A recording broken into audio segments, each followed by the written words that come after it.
नमस्कार, स्वागत है आप सभी का मेरे एचएस भारद्वाज यूट्यूब चैनल पर। मैं हरिओम शर्मा आज आपको घर से संबंधित कुछ जानकारी दे रहा हूँ। वास्तु दोष के लिए किन किन बातों का ध्यान रखना चाहिए। दोस्तों, घर के अंदर वास्तु दोष का बड़ा महत्व होता है और वास्तु दोष के हिसाब से ही अगर घर में सामान रखा जाए या वास्तु दोष का विशेष ध्यान रखा जाए तो जीवन में कोई परेशानी नहीं आती। कई प्रकार की परेशानी आ जाती हैं, जैसे इंसान मेहनत करता है, फल नहीं मिल पाता, नौकरी में परेशानी आती है, शादी में रुकावटें आती हैं, संतान प्राप्ति में रुकावटें आती हैं। इन्हीं से संबंधित आज मैं 7 चीजें आपको बताऊंगा। इन 7 चीजों का ध्यान रखेंगे आप तो जीवन में कोई परेशानी नहीं आएगी।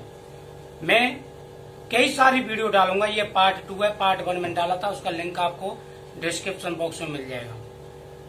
वास्तु दोष का घर के अंदर विशेष ध्यान रखा जाता है। जिस घर में वास्तु दोष नहीं होगा उस घर में सदा ही स्थिर रूप से माता लक्ष्मी का वास होता है, और जिस घर में वास्तु दोष होता है उस घर में छोटी छोटी बातों पर लड़ाई झगड़े होते हैं, कलेश होता है, घर में बरकत रुक जाती है, प्रत्येक कार्य में अड़चने आती हैं, रुकावटें पैदा होती हैं, इंसान का मानसिक संतुलन बिगड़ जाता है और इंसान एक प्रकार से बर्बाद हो जाता है, यानी बर्बादी की तरफ बढ़ने लगता है।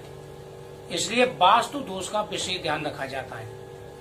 इस चीज का आप विशेष ध्यान रखेंगे। जो मैं 7 चीज आपको बता रहा हूं, इन सारी बातों का आपको विशेष ध्यान रखना है। दोस्तों, सबसे पहले घर के अंदर किसी को भी बिल्ली नहीं पालनी चाहिए। मैंने कई घरों में देखा है कि लोग बिल्ली को पालते हैं।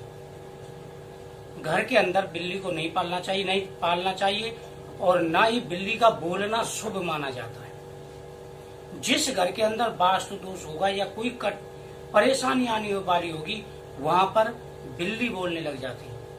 इस चीज का आपको विशेष ध्यान रखना है। नंबर 2, आप एक चीज का विशेष ध्यान रखेंगे कि घर के अंदर जहां पर आपकी किचन हो या मंदिर हो तो उस घर के अंदर वीरवार को, सोमवार को, मंगलवार को, शनिवार को, इन बारों को खास करके मीट नहीं बनाना चाहिए। बहुत से घरों में प्रतिदिन मीट बनता है और ये सबसे बर्बादी का कारण होती है।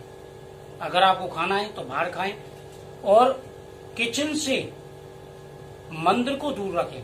जहां पर किचन है उसी के अंदर मंदिर को नहीं लगाना चाहिए। इस चीज का हमेशा ध्यान रखें, क्योंकि आप लहसुन प्याज आदि का छौंक लगाते हैं और उसी में अगर मंदिर है तो सबसे बड़ा वास्तु दोष होता है। इस चीज का हमेशा ध्यान रखना है। नंबर 3,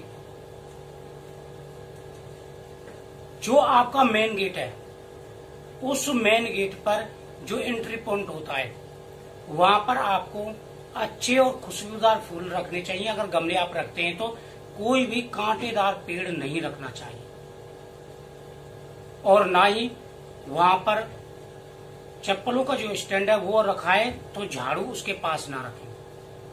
ये छोटी छोटी बातों को आपको ध्यान रखना है, उसको आप अलग रखें।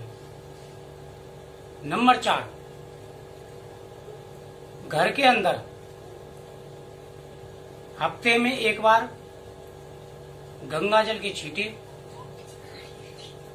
और नमक का पोंछा ये जरूर लगाएं। ये बहुत ही अच्छा होता है और वास्तु दोष के लिए बहुत ही अच्छा माना जाता है।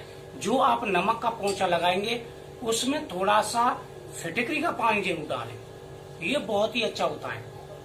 जब आप पोंछा लगा रहे हैं तो गंगा जल छिड़क रहे हैं और उसका पोंछा लगा रहे हैं नमक का, तो उसमें थोड़ी सी फिटकरी का पानी जरूर मिक्स कर दें।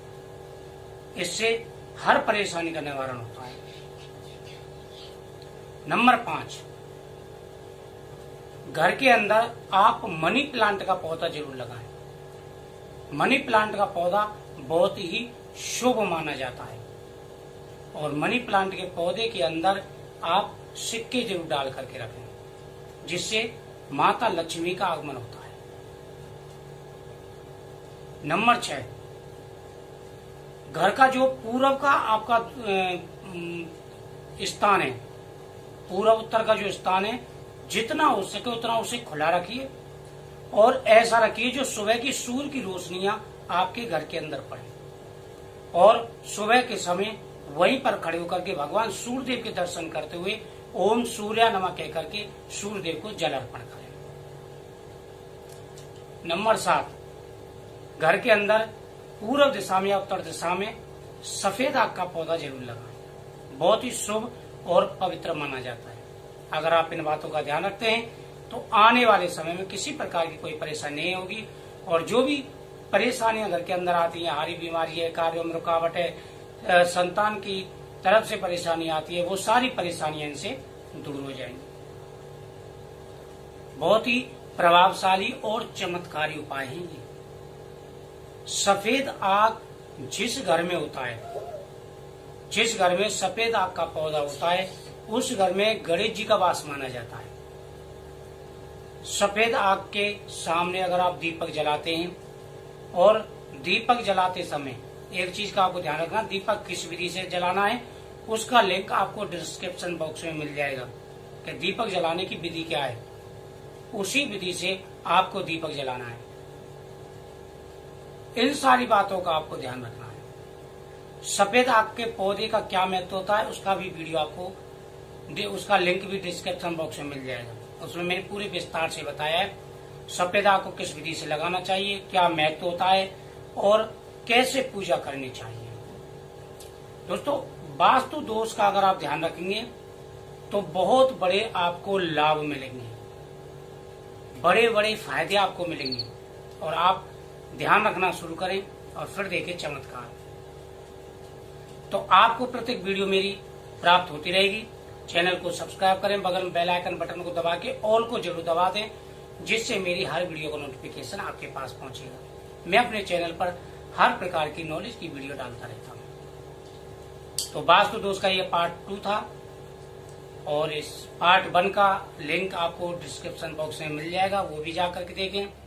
और आने वाले समय में आपको बहुत सारी वीडियो वास्तु दोष से संबंधित मिलती रहेंगी।